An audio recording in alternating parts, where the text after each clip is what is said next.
didn't learn the distance between hope and hunger from books. He learned it from the gap between paychecks that stopped coming and nights spent counting ceiling cracks in a cheap motel until the ceiling was gone.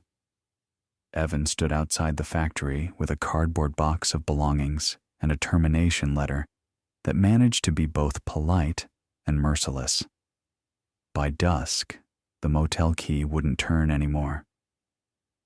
By midnight, his son Leo slept in the back seat beneath a coat that wasn't warm enough.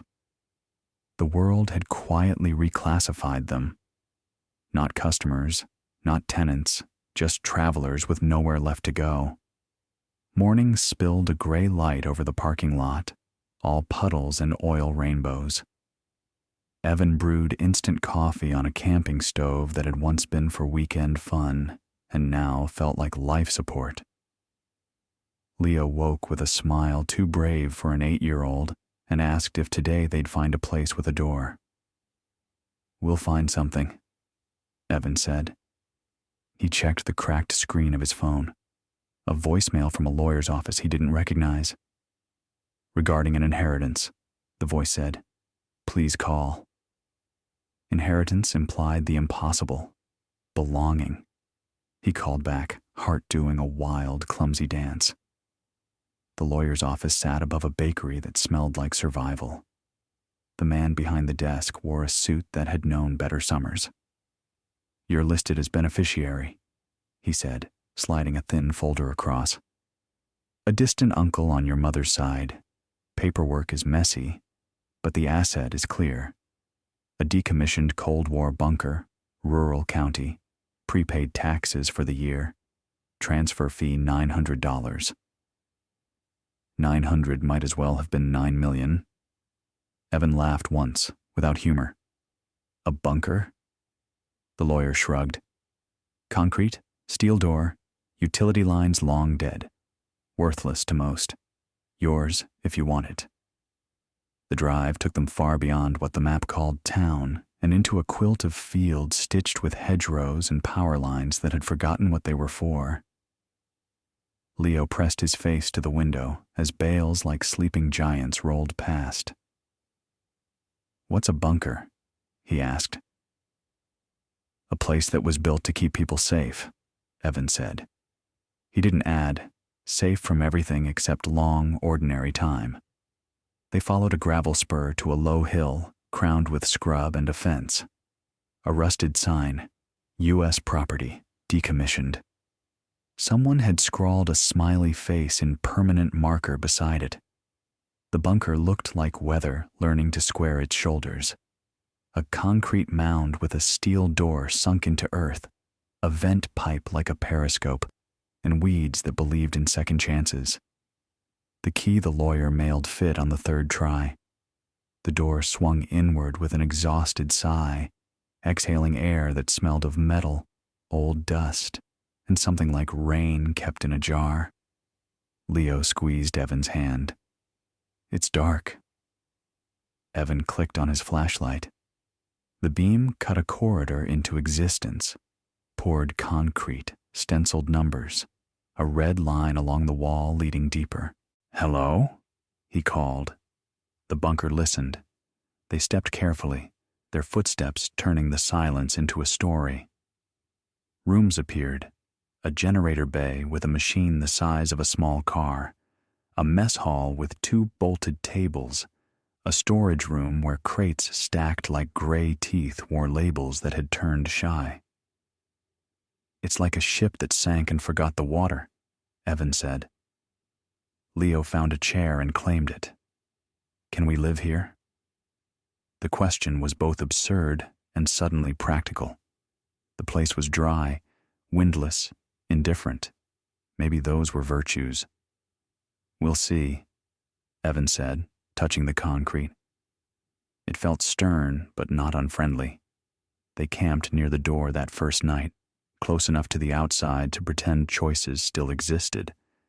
The cold was a museum piece down here, present, but not performing. Evan boiled noodles on the stove, listening to the faint drip echoing somewhere, a metronome off in another room. Leo asked for a story, so Evan told him one about explorers who found a cave that hid a sunrise. The boy fell asleep before the good part. Evan lay awake, the bunker breathing slow, the dark pressed against his eyelids. A shelter never becomes a home in one night. It waits. Daylight moved like rumor underground, detectable only by the way the temperature shifted and the birds above resumed their brief gossip. Evan took inventory.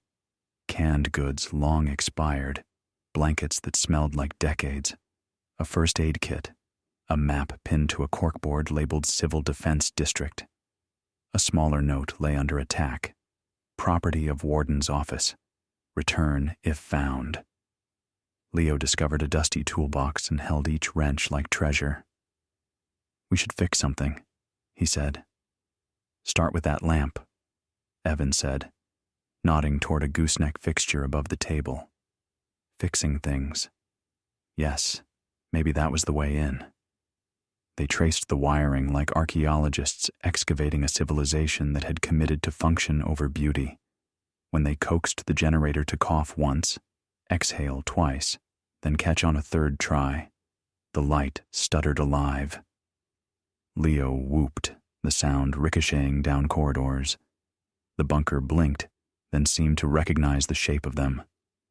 Electric hum is a gentle kind of victory. We'll run it sparingly, Evan said, already counting fuel that wasn't there yet. They swept floors, aired blankets, opened vents. In the storage room, a crate splintered under a careless bump, revealing packing straw and the corner of a metal case. The case was heavy in a way that suggested importance, stamped with a code that made the tongue feel clumsy. Opes Archive 49.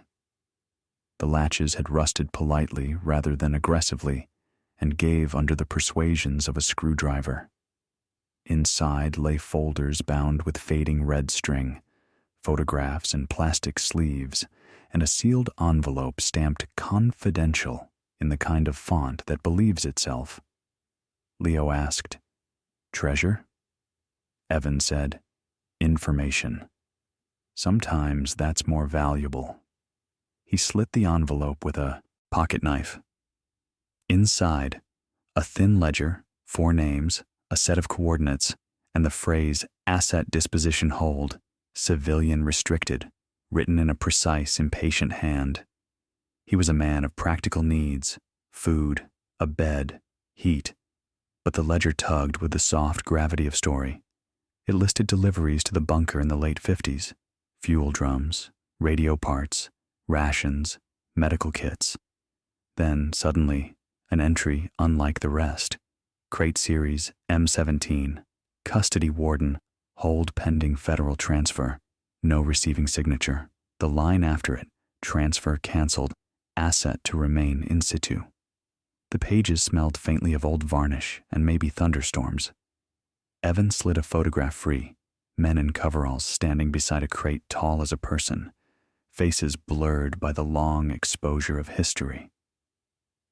He followed the coordinates from the ledger as if following instructions drawn across a map only he could see, pacing the bunker's halls, counting steps, touching stenciled numbers like braille. Leo padded behind, a small echo. The generator room's far wall offered a seam disguised as a shadow. An access panel sat flush with concrete, held by bolts that had not been asked anything in decades. "Could that be it?" Leo whispered. "We'll find out." Wrenches turned, bolts complained, then remembered how to be useful. The panel shifted and exhaled the dusty breath of old secrets. Behind it, a steel door without a handle. The door had a keyway and a combination dial sunken into a square plate, the kind of hardware that speaks in tense verbs: secure, deny, resist. Evan knelt, tracing the groove worn by 1,000 forgotten fingertips. He laughed once, short and amazed. A vault. Leo's eyes widened. Like in movies? Smaller, but yes. The ledger listed no combination. The envelope offered no mercy, but on the floor, tucked against the baseboard, lay a small brass tag stamped with 3 digits and the word AUX. Sometimes stories want to be found. Evan pocketed the tag, a possible key, a definite question. They didn't try the vault that night. Good mysteries deserve patience, and the generator growled that it had given enough for one day. They cooked beans in a dented pot and ate balanced on crates that decided to become chairs. Leo drew the bunker on a scrap of paper, labeling rooms with names he preferred. Kitchen, library, fort. "What's that one?" Evan asked, pointing at a blank rectangle near the generator bay. "That's where the secret is," Leo said simply. "Children know how to mark maps." After Leo slept, Evan sat with the ledger open, listening to the bunker's deep, steady metronome. Morning made the concrete look almost kind. They coaxed the generator again, and lights softened the edges of rooms into something like invitation. Evan approached the vault with the brass tag in his palm and history in his throat. The tag did not fit the keyway. It slid like a coin into a notch beneath the dial instead, and a hidden plate clicked open to reveal a second ring stamped with numbers only visible when the tag sat home. Engineering is just a way of binding patience to purpose. "Ready?" Evan asked. Leo nodded solemnly, knowing yes is the only beginning. He spun the dial slowly, listening with his fingertips like a safecracker taught by hunger. Left, 32. Right, 12. Left, 50. The clicks were soft and certain, the bunker telling him a bedtime story backward. At the last turn, something inside released its held breath. The handleless plate slid aside to reveal a recessed grip. Evan pulled. The door pivoted inward, quiet as snowfall. Cold air tapped his face. Inside, the vault was small but meticulous. Shelves, a lockbox, a metal tube lashed to brackets, 3 wooden crates marked M17 in black stencils that refused to fade. He didn't reach first for the crates. He reached for the lockbox, smaller than a shoebox, secured with a simple hasp. Inside lay dog-eared index cards, each a ghost repeating itself: asset, miscellany, cultural. Acquisition, private hold. Notes, hold until federal direction. A photograph tucked in the back, a painting leaning against a wall, wrapped but recognizable if you knew the shape of rivers and brushstrokes.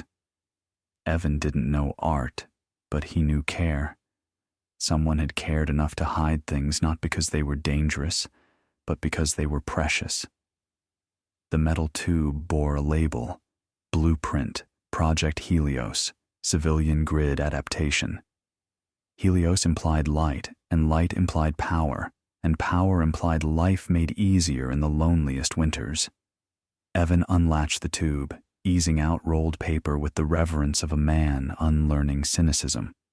Technical drawings bloomed, clean, confident lines showing a modular power array, heat exchangers, battery banks, a design for turning small, scattered sun into generous shared electricity. Scrawled notes along the margins wore a familiar surname he didn't expect to find: Reyes. He stared, throat tight. He had no memory of an uncle who built systems or hid blueprints, but the name was the same shape as his. Leo touched the paper lightly, eyes big. "Can it work?" "If it worked then, it can work better now," Evan said, awe creeping in. He turned to the crates at last, prying one open with a crowbar that had resolved to be helpful.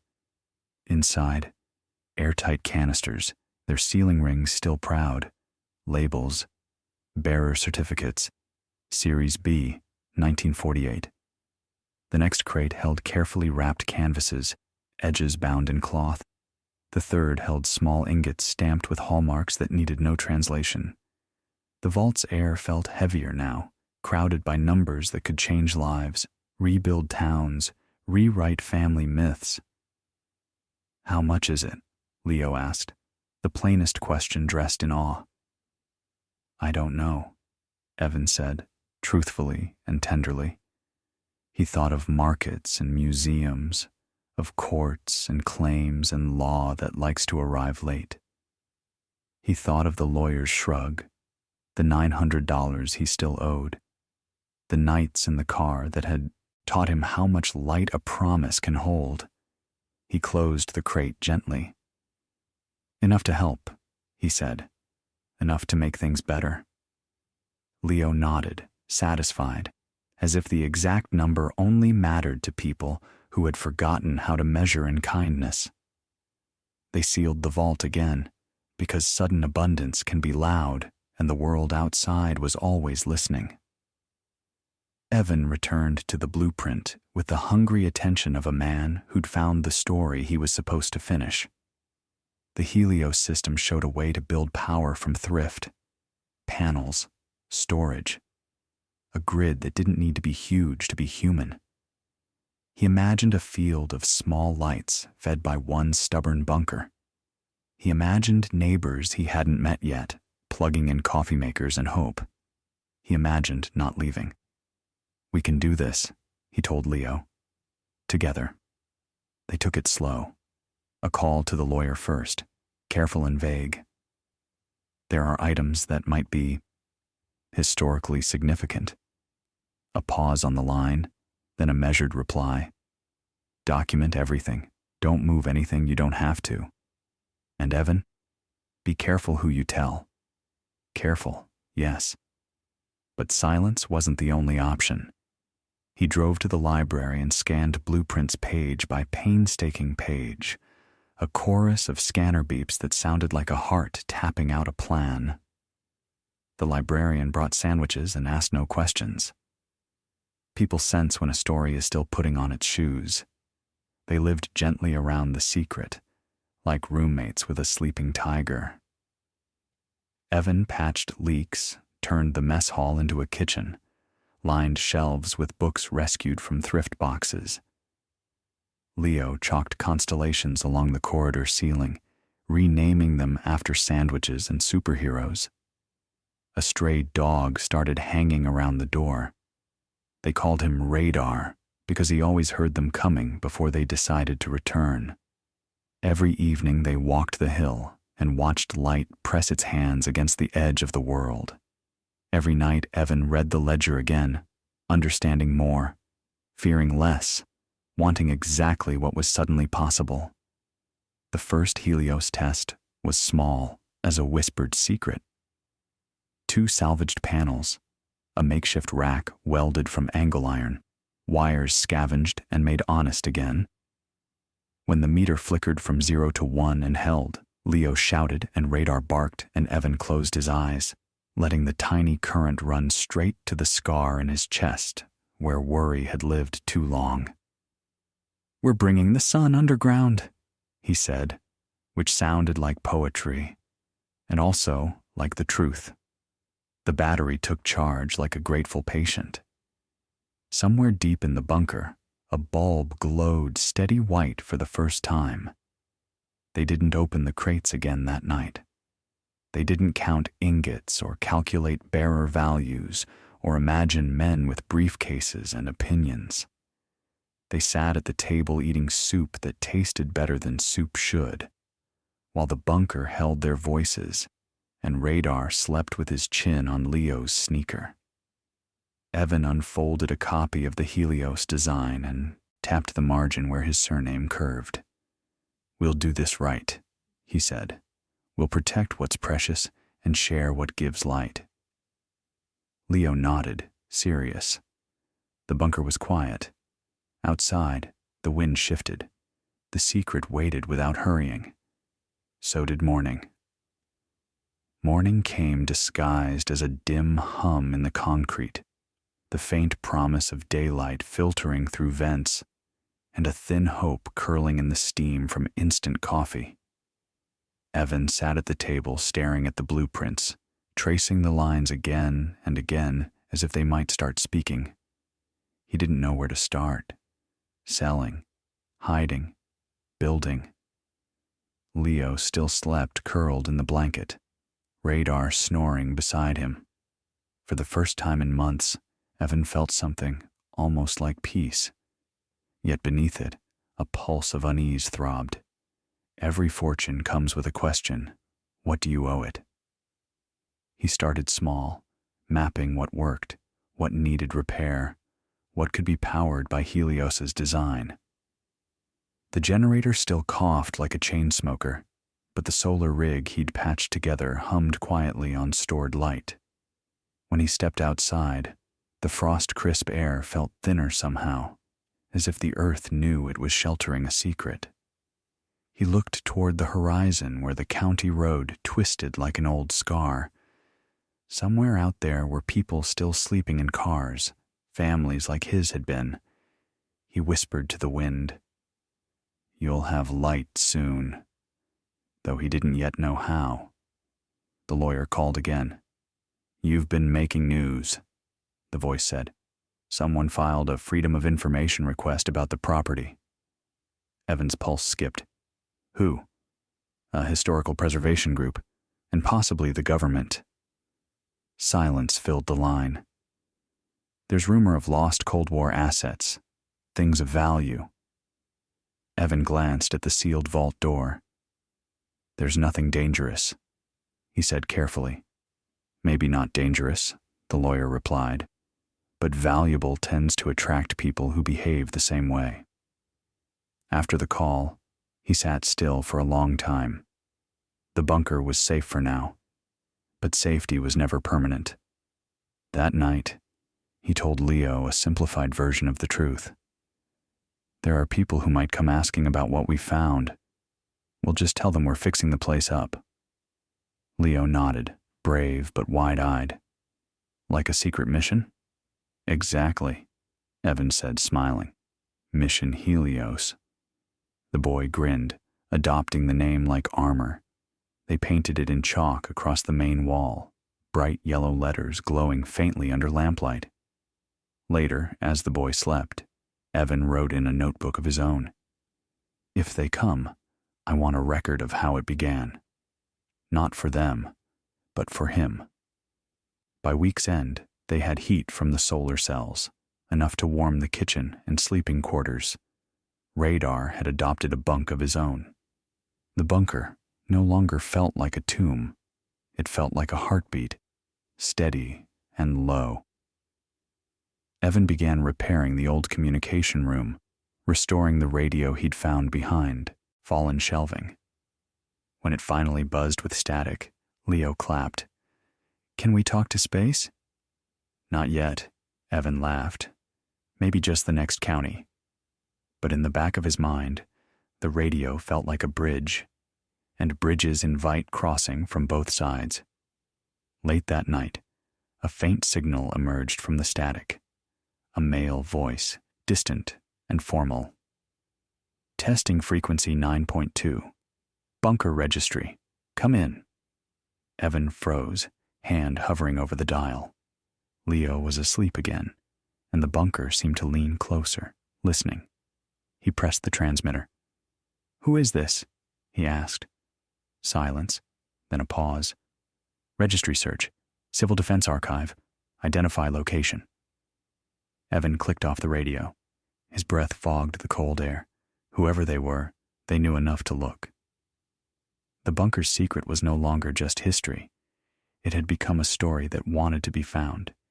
He didn't sleep. Instead, he walked the halls with a flashlight, checking every lock, every seam, every shadow. The concrete felt thicker tonight, the air closer. He caught his reflection in a broken mirror. A man no longer quite desperate, but not yet safe. He whispered to it, "We'll hold the light until it's time to share it." In the corner, radar stirred, tail thumping once as if to agree. Evan smiled. "That's the deal," he said quietly. "We protect what's good." He didn't know yet that protection sometimes means letting go before the world takes it from you. By dawn, he'd made a decision. He called the local newspaper, not the lawyer. You want a story? He said. I've got one.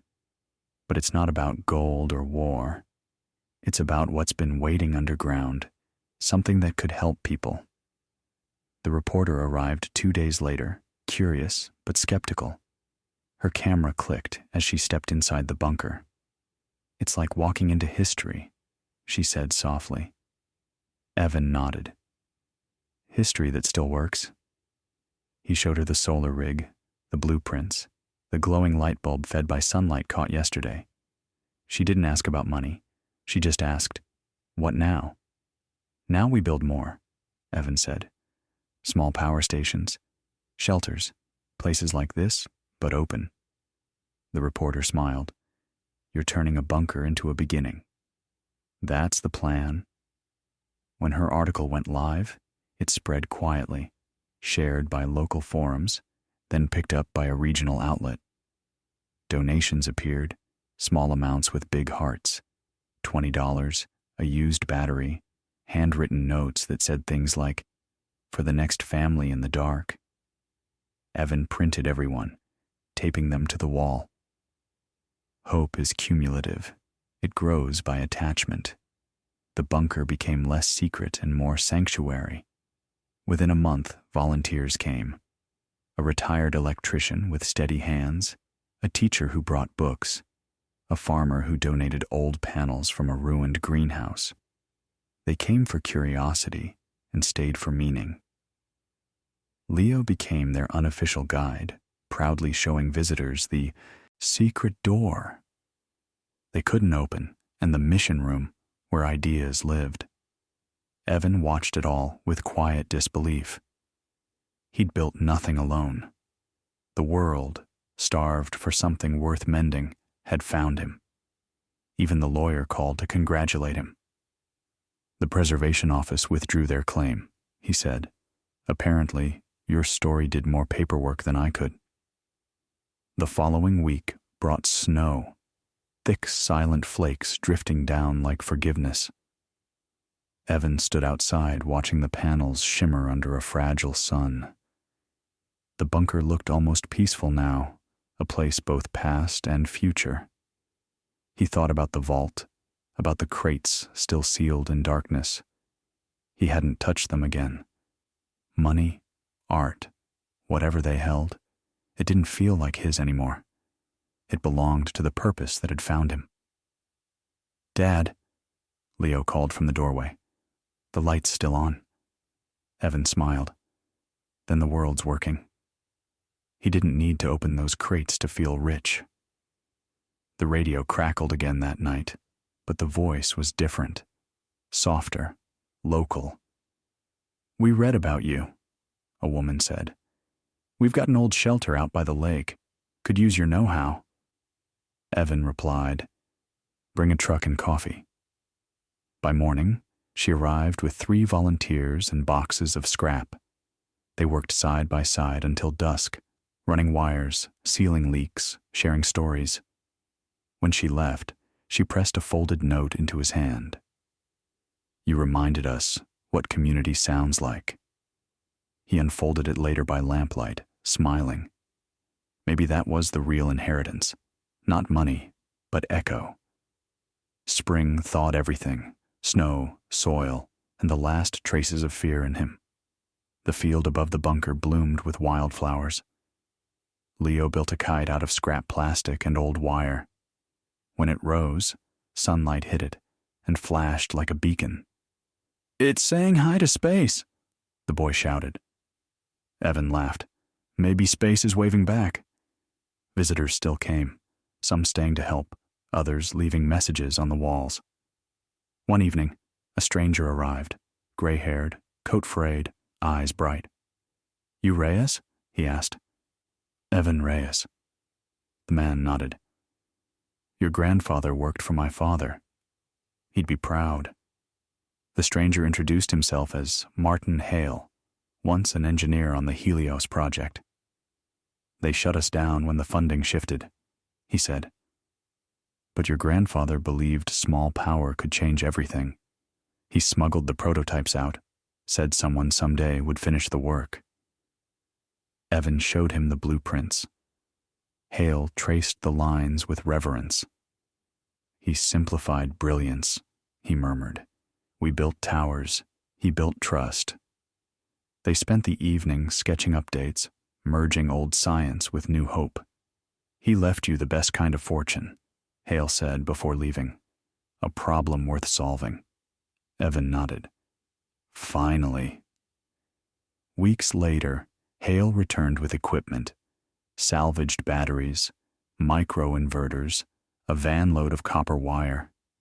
Together, they built a full Helios array across the hill. The system powered the bunker, then the nearby cabins, then a cluster of homes that had been dark for years. Each time a bulb flickered on, someone cheered. Leo kept count. 17 lights, then 30, then more than they could name. News crews came again, this time with fewer questions and more awe. The headlines didn't mention millions or mysteries. They just read, "Father and son bring light back to Forgotten Town." Inside, the vault still waited. Evan visited it sometimes, running a hand over the cold steel, feeling gratitude instead of greed. One evening, he brought Leo with him. "Do you want to see?" The boy shook his head. "It's okay. I like it better as a secret." "Why?" "Because secrets that make the world better shouldn't be about things, right?" Evan smiled. Right. He realized then that he no longer needed proof of what they'd found. The real treasure was upstairs. Laughter, electricity, warmth, and a boy who believed in good without needing it wrapped in gold. Summer came with thunder rolling low and generous rain that turned the valley green again. The Helios grid stretched wider, cables like silver vines climbing toward neighboring farms. The bunker became headquarters, classroom, museum. People came not to gawk, but to learn. Evan taught what he could. The rest they figured out together. The lawyer visited once more, this time without files. "Just wanted to see," he said, gazing around. "Hard to believe this was empty." Evan nodded. It wasn't empty. It was waiting. The man smiled. "You ever plan to cash those certificates?" Evan looked at Leo and said, "No." At night, the bunker hummed like a heart the size of a small town. Lights blinked on panels. Fans whispered. Wires sang quietly. Evan sat at the table writing again, this time not in secret. Helios Journal, Entry 1. Energy belongs to everyone. The real vault isn't underground. It's the space between people when they decide to share. He closed the notebook and placed it beside his grandfather's ledger. The circle felt complete. One record of fear transformed into one record of faith. Above him, thunder cracked once and rolled away, replaced by applause disguised as rain. Months later, a foundation reached out, offering funding to replicate the Helios design nationwide. "We'd like you to oversee it," the letter said. "We'll call it the Reyes Project." Evan sat on the bunker steps with the letter trembling in his hands. Leo leaned against him. "What's wrong?" "Nothing," he said, laughing softly. "Everything's right." He looked at the field of panels glittering like water, at the concrete mound that had once felt like the end of the road. "Guess we're not done yet," Leo grinned. "We never are." Sometimes the best endings sound like a door opening wider. On the anniversary of the day they arrived, neighbors gathered at dusk. There was music, homemade pie, laughter bouncing off the concrete. Someone painted a mural across the bunker's front wall, the sun rising over a hill, a man and boy holding tools, light spilling between their hands. Underneath, in careful letters, it read, "Built from darkness, shared in light." Evan stood quietly beside it, eyes glistening. "You think he knows?" Leo asked. "Your grandpa." "I think he's watching every sunrise twice," Evan said. The boy smiled. Once for us, once for him. Yeah, Evan whispered. Exactly that. When the crowd left and night returned, Evan walked alone to the top of the hill. The valley below shimmered faintly with scattered lights, not bright enough to blind the stars, but enough to prove existence. Radar trotted beside him, tail wagging lazily. Evan whispered, "We did it, old boy." The dog barked once, an affirmation. He sat on the damp grass and looked up. The sky was the same one his grandfather had watched during test nights decades ago. Different stars, same story. People trying to bring warmth into the cold. He smiled. "Guess it's genetic," he murmured. Weeks later, another letter arrived, this one from a museum curator. "Recovered artifacts from your site appear to include post-war art thought destroyed. Will ensure their preservation, if you permit." Evan replied simply, "Do what honors them best." The crates left under supervision, carried carefully into daylight for the first time in 70 years. Watching them go, he felt no loss, only gratitude that beauty was free again. He closed the vault for the final time, sealed it not with locks, but with trust. The Helios array hummed above, feeding power into lives that would never know his name. Autumn's wind brought change, and the bunker learned to speak in leaves, skittering across its roof. Children visited on school trips, tracing their hands along the cold walls while Evan told them stories about light that lived underground. He watched Leo explaining circuits to them, confident and bright. "He's good at this," a teacher said. "Takes after his father?" Evan shook his head. "Takes after the world. It gave him back his childhood." When the tour ended, Leo ran up and hugged him. "Can we build another one?" "One day," Evan said, eyes shining. "Maybe we already have." Years later, people would drive past and see the bunker, not as relic but as monument. They'd point and say, "That's where the light began." Some would stop and leave letters under the mural. Others would stay to learn, to build, to listen. Evan would grow older but not slower, still walking the halls every morning, still touching the wall where his grandfather's plaque now hung. "For those who build in the dark, so others may live in the light." The air inside never felt stale again. It carried the weight of gratitude, the hum of continuity, the sound of hope. One evening, years later, Evan sat outside with Leo, now taller, shoulders broader, eyes the same. The sun dropped slow behind the field of panels, each one catching the last ember of light. "You ever miss the city?" Leo asked. Evan smiled. "No, cities miss themselves. We found something better." "What's that?" "Peace that glows." They sat in silence as night crept in. Below them, homes flickered alive, proof that darkness isn't chased away. It's transformed. Somewhere, the bunker's old radio hummed faintly, picking up static that sounded almost like applause. The world had listened. The story endured.